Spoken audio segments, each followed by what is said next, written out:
오늘 말씀의 제목은 사역보다 관계가 중요합니다입니다.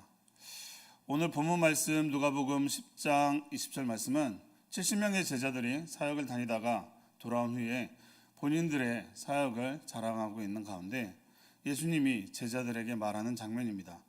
제가 17절부터 19절을 제가 한번 읽어드리겠습니다. 70인이 기뻐하며 돌아와 이르되 주여 주의 이름이면 귀신들도 우리에게 항복하더이다.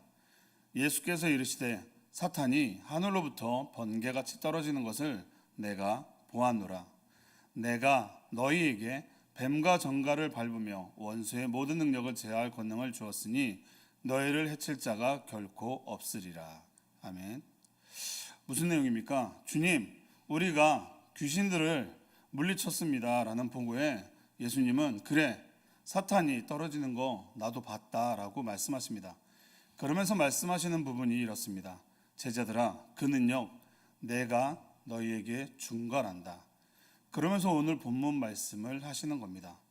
귀신들을 물리친 거에 기뻐하지 말고 너희의 이름이 하늘에 기록된 것으로 기뻐하라 말씀하십니다. 어찌 보면 잘했다, 수고했다, 칭찬을 해주셔도 될 것 같은데 너희의 이름이 하늘에 기록된 것이 더 중요하단다라고 말씀하고 계시는 겁니다. 맞죠? 성도들의 이름이 하늘에 기록된 것보다 더 큰 기쁨은 없습니다. 그것은 우리의 모든 기쁨의 근원입니다. 그 이유가 무엇입니까?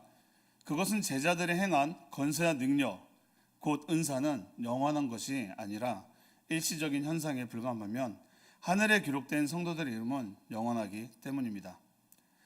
제자들이 그토록 기뻐했던 그들의 능력과 은사는 때가 되면 사라지는 것들이기 때문이죠. 우리가 반드시 잊지 말아야 할 것은 귀신을 쫓아내는 것과 같은 여러 능력과 은사가 반드시 구원의 보장이 되지 못한다는 사실입니다. 우리가 진정 기뻐해야 할 것은 하나님의 구원의 은혜이지 일시적인 은사가 아님을 꼭 기억해야 합니다. 젠버스 목사님은 묵상 시작으로 예수님께서 성공적인 사역으로 기뻐하지 말고 당신이 주님과 바른 관계에 있는 것으로 기뻐하라고 말씀하십니다. 제자들이 사역을 마치고 돌아와 자신들이 귀신도 쫓아내는 기적도 행했으니 이번 사역은 성공한 거야 라고 기뻐하는 제자들에게 예수님은 너희가 나와 바른 관계에 있었기에 가능했다라는 것을 말해주고 있는 것입니다. 그럼 성공적인 사역은 무엇일까요? 많은 사역자들이 성공적인 사역을 위해 최선을 다하고 지금도 자신들이 이렇게 성공시켰다라고 자랑하는 분들이 많습니다.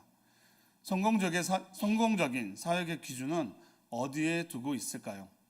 여러분은 성공적인 사역이라 함은 무엇을 기준으로 판단하겠습니까? 성도의 수, 교회의 크기, 헌금의 액수? 물론 여러 가지 기준을 통해 성공했다라는 표현을 쓸 수 있습니다. 한 예로 제가 신대원에 있을 때도 보면 서로에 대해 알아가는 시간 가운데 어느 교회에 다니고 성도수가 얼마나 되고부터를 시작으로 그 안에서 서로가 가지는 기준들이 생기더라고요. 전도사로서 부교역자들이 대부분인데도 불구하고 나는 이런 교회에서 사역하고 있어, 이런 큰 교회에서 사역하고 있어 이렇게 말을 하면서 약간 큰 교회를 다니는 사역자들은 약간 좀 어깨에 힘이 들어가고 나는 좀 이렇게 작은 교회에 다니고 있는데 하면은 말하는 것 자체도 뭔가 조금 이렇게 찌그러져 서 이렇게 말을 하게 됩니다.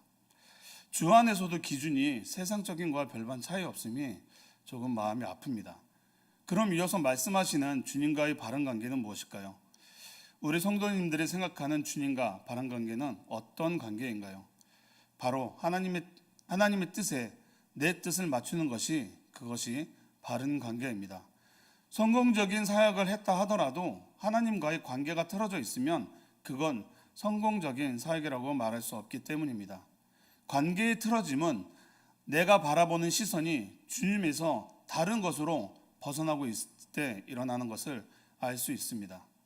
그럼 오늘 묵상에서는 그래서 이렇게 얘기합니다.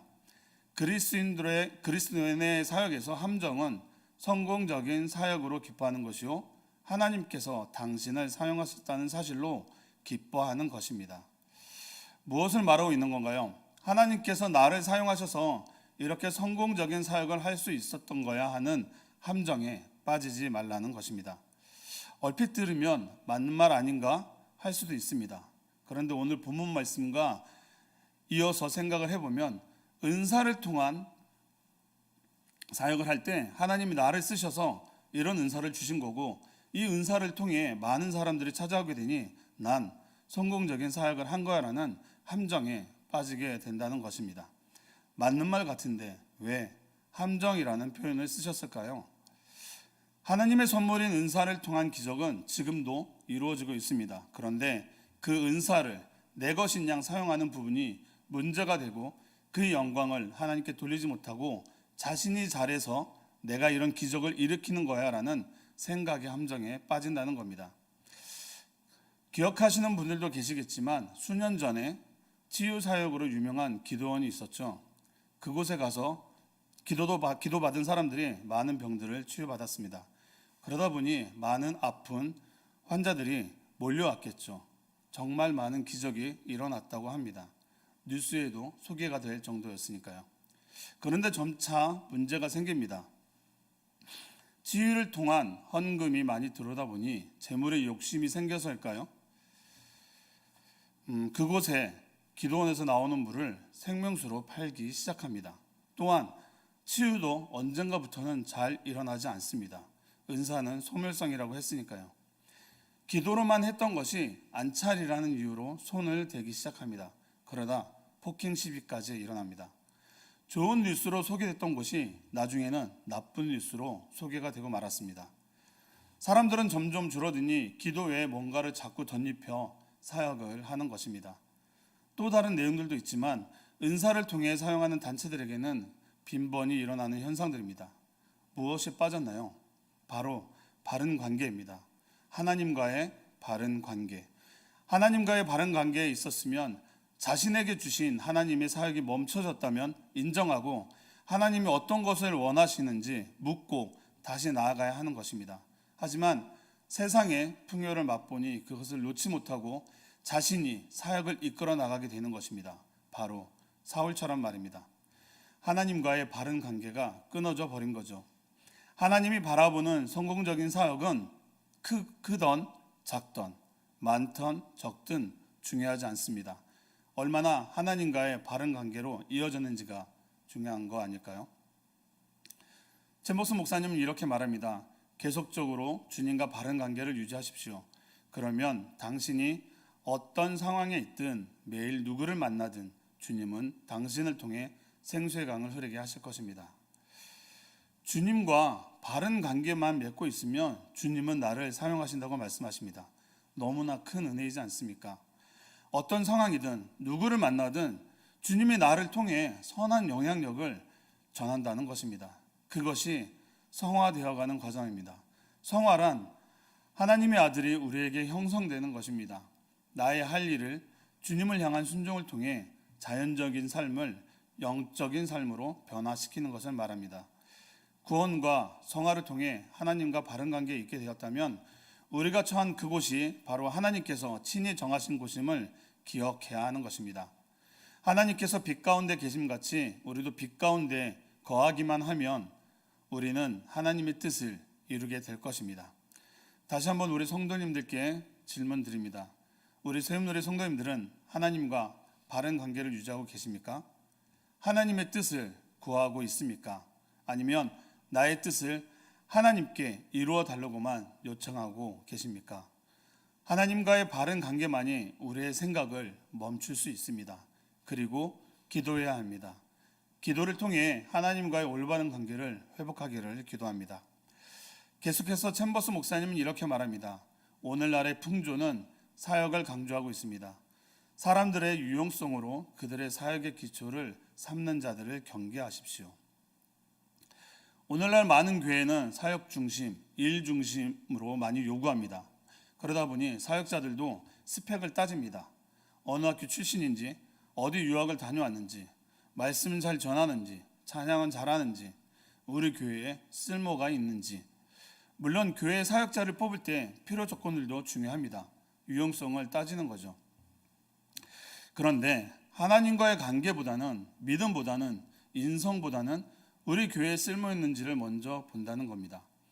그런데 뽑은 사람이 부족한 것이 있다면 품어주고 다독거리며 함께 가야 하는 것이 주님의 마음일 텐데 아니다 싶으면 바로 다른 사람으로 대체해 버린다는 것입니다. 교회의 일원으로 한 공동체를 같이 가기 위한 사역자가 아닌 소모품으로 생각하는 교회들도 있다는 것입니다. 사역자뿐 아닌 성도들도 유용성으로 기준으로 판단합니다. 이 성도는 우리 교회에 얼마나 도움이 될까? 이 성도는 우리 목장에 얼마나 도움이 될까? 공동체 안에서 유용성을 판단한다면 그곳엔 주님의 사랑을 찾아볼 수 없게 될 것입니다. 또한 성도를 인도하는 대상은 하나님이지 우리의 유용성이 아니니까요. 이런 면을 볼 때 우리 세움누리교회는 하나님이 기뻐하는 교회가 맞습니다. 아멘. 묵상 하단에 이런 표현이 있습니다. 우리가 너무나 잘 알고 있는 내용이죠. 하나님께서 우리를 통해 하시는 일이 중요한 것이지 우리가 주를 위해 하는 일이 중요한 것이 아닙니다. 주님께서 사람의 삶 속에서 가장 귀히 여기는 것은 그 사람이 하나님 아버지와 어떠한 관계를 갖는가 하는 것입니다. 다시 한번 꼭 기억하시기 바랍니다. 하나님이 우리를 통해 일하시도록 드려보십시오. 우리는 하나님을 위해 산다고 말하며 많은 일들을 합니다. 주일 아침부터 저녁 늦게까지, 그리고 기도도 많이 합니다. 그리고 세상에서도 열심히 살아가죠. 그런데 어느 날 삶에 지쳐 하나님께 이렇게 이야기합니다. 하나님, 이렇게 교회며 세상이며 열심히 살았고 기도도 많이 하고 이렇게 하나님을 위해 산다고 하는데 왜 자꾸 어려움이 찾아올까요? 하고 묻습니다. 그때 하나님은 이렇게 말씀하실 것 같아요. 너의 열심이 나를 위한 거니? 너를 위한 거였니? 이제 그만 나에게도 시간을 좀 줄래? 내가 일할 시간도 좀 주려무나 하고요. 여러분이 하나님을 위해서 살고 있다는 삶, 정말 하나님을 위해 살고 계십니까? 하나님께 맡기는 삶이요? 여러분의 모든 것이 하나님의 것임을 고백하고 있습니까? 우리는 부자 청년과 삭개오의 삶 중 어느 삶을 살고 있으십니까? 말씀을 마무리하겠습니다. 오늘 누가복음 10장 20절 말씀을 보고하는 70인의 제자에게 한 말을 꼭 기억하십시오.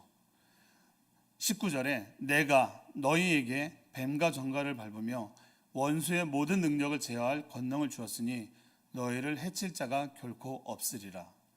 내가 너희에게, 우리에게 주신 모든 능력은 주님이 주신 것입니다. 그 능력은 그때 필요하다고 생각하셨기 때문입니다. 그 역할을 다하면 그 능력은 소멸합니다. 하나님과의 바른 관계 속에서 하나님의 은사도 사용되어져야 하는 것입니다. 사랑하는 세움누리 성도 여러분, 여러분에게 각자에게 주신 하나님의 은사가 있으실 겁니다. 주신 은사를 하나님을 위해 사용하십시오. 자신을 높이는 일에 사용되지 않도록 하나님께 묻고 기도하십시오. 주님께서 사람의 삶 속에서 가장 귀히 여기는 것은 그 사람이 하나님 아버지와 어떠한 관계를 갖는가 하는 것입니다. 하나님과 바른 관계 속에서 살아갈 때 하늘의 생명책에 여러분의 이름이 기록될 것입니다. 기도하겠습니다. 하나님 감사합니다. 나는 하나님과 바른 관계를 유지하고 있습니까? 혹시라도 조금 벗어나 있다면 다시금 주님 안에 돌아오게 하옵소서. 또한 가지고 있는 능력과 은사를 주님의 것으로 감사함으로 살아가게 하시고 나의 것인 양 교만하지 않게 하옵소서. 또한 하늘의 생명책에 우리 성도님들의 이름이 모두 기록되길 예수님 이름으로 기도합니다. 아멘.